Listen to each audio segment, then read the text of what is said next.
You know what's funny? Phobos is the name of the Greek god of fear, and one of Mars's moons was named after him. But I'll tell you what, every night I look up and laugh at that little dot in the sky. You know why? Because it's a joke. That moon is tiny. What could that possibly do to us here that would make us fear it? Crash into the entire planet and thus rendering us and our entire existence pointless because there's little we can currently do to stop it? Yeah, okay. You know it's gonna crash into Mars, right? Do what? It's gonna crash into Mars. It's gonna crash into Mars? Yep. No.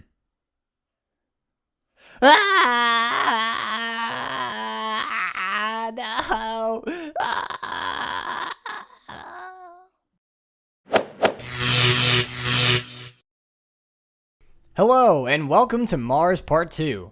Obviously, since 2 is in the title, this is the second part of a series, so I recommend pausing this video and watching Part 1 first. Otherwise, you're gonna be pretty confused. If you don't want to watch or rewatch Part 1, I'll go through a brief recap of the things from Part 1. In Part 1, we saw the red planet from the surface of the moon, explained its red desert, gave a dumb nickname to Phobos, and using very precise science, tried to solve the distance to Phobos after its orbit was altered by the Cabal. Towards the end of Part 1, I say this. Now, the House of Wolves will release a Crucible map on Phobos, which wasn't released yet at the recording of this video. There may be a Part 2 of this video with information from the Crucible map, but I'm not making any promises. And now I'm here to make good on that promise. But first things first, we need to do some cleaning up of the numbers from the previous part. Using Kepler's third law of planetary motion, we got approximate distances to Phobos, which were 1,239 kilometers, 4,927 kilometers, and 8,593 kilometers. Now, Craig Hardgrove of Guardian Radio and NASA fame informed me that the numbers we solved for are actually from the center of mass. In other words, the distance to Phobos from the center of Mars and not its surface. So we have to take the distances we solved for and subtract the radius of Mars to find the real distance of Phobos from Mars. Pretty straightforward, right? The radius of Mars is 3,390 kilometers. And subtracting that from our previous numbers gives us answers of negative 2,151 kilometers, or negative 1,336 miles away, 1,537 kilometers, or 956 miles away, or 5,203 kilometers, or 3,233 miles away. So we're possibly looking at the inside of Mars when we look at one of its moons. Funny to think about, right? Now, those numbers were found by the creative thinking I did in an attempt to find Phobos' orbital period, since it doesn't move in the sky. Well, it turns out that creative thinking wasn't really correct. Mr. Hardgrove and the Night Watch from the Bungie forums both informed me that even though Phobos doesn't move, it doesn't mean it's not revolving. In-game, Phobos is locked into a geosynchronous orbit around Mars, meaning that no matter where you look in the sky, Phobos is always in the same place. There's no perceived movement because Phobos is actually revolving around Mars at the same speed that Mars is rotating. It's kind of like Mars is reaching out and holding Phobos in place while it turns. So Phobos' revolution time is equal to 1 Martian day, which is about 88,800 seconds. Plugging this number into our equation from the previous part gives us an answer of 16,555 kilometers, or 10,286 miles. But remember, those numbers are the distance from the center of Mars's mass, so we need to subtract Mars's radius from them, which gives us a distance of 13,165 kilometers, or 8,180 miles. Phobos' natural distance is 9,380 kilometers, or 5,826 miles, which means the Cabal didn't actually bring Phobos closer at all. They actually moved it further away. Sure doesn't look that way, huh? So if the Cabal moved Phobos further away, why does it look so large in the sky?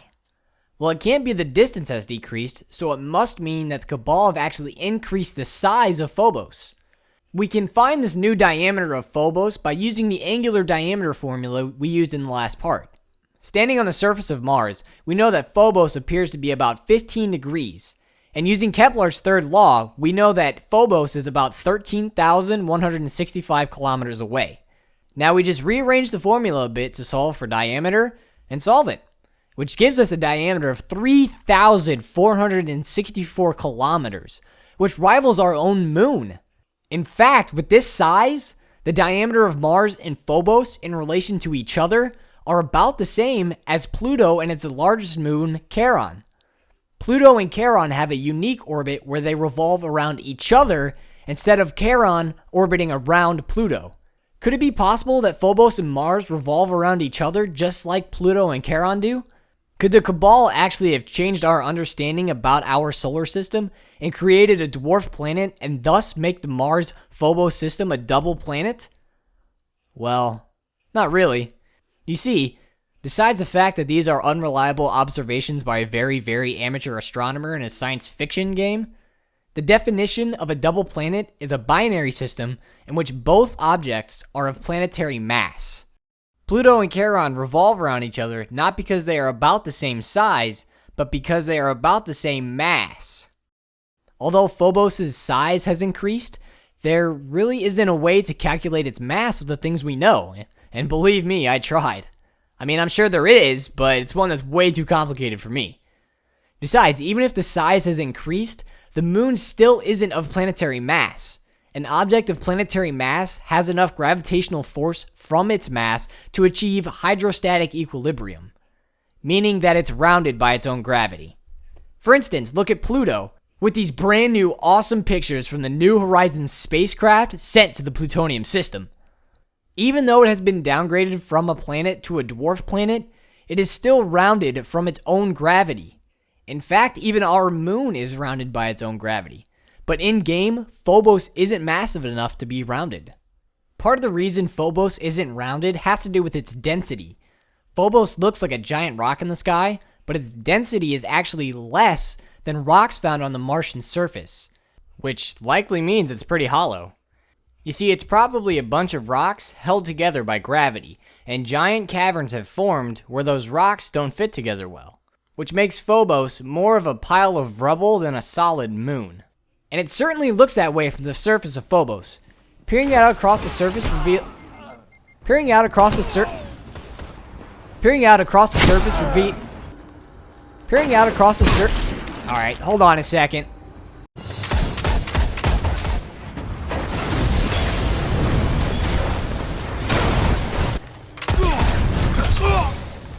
Alright, now then. Peering out across the surface... This is the only downside of trying to get information from a Crucible map. Peering out across the surface reveals a jagged landscape, and looking at the walls that make up Black Shield reveal a disjointed collection of rubble, which reflect the unstable nature of the craggy moon. And as for how the red planet looks from here, well, take a look. Mars is huge in the skybox. It fills the entire screen and we have to look left and right to be able to see all of it. It's supposed to be that big, right? I mean, it is a planet.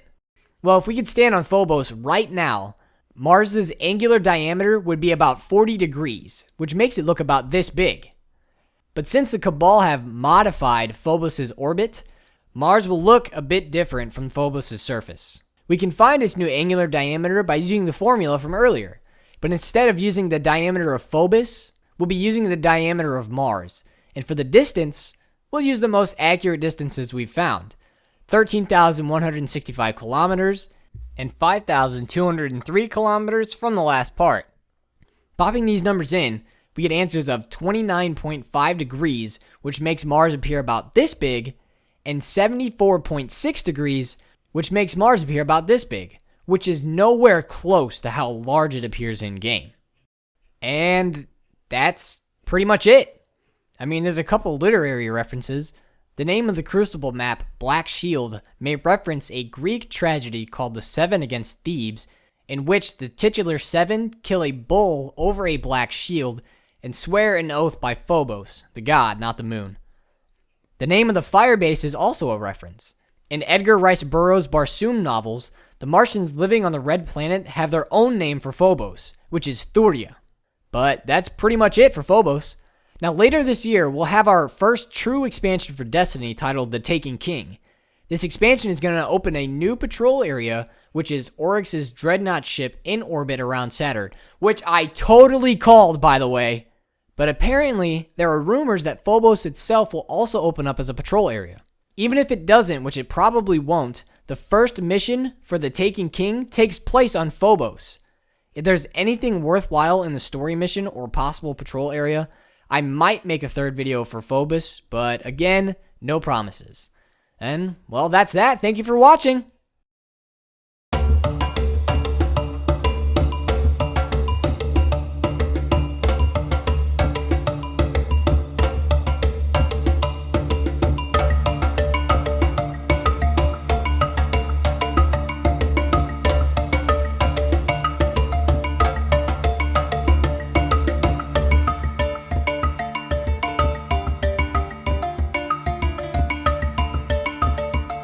Arduous task of digging up all the dead and moving them to the caverns.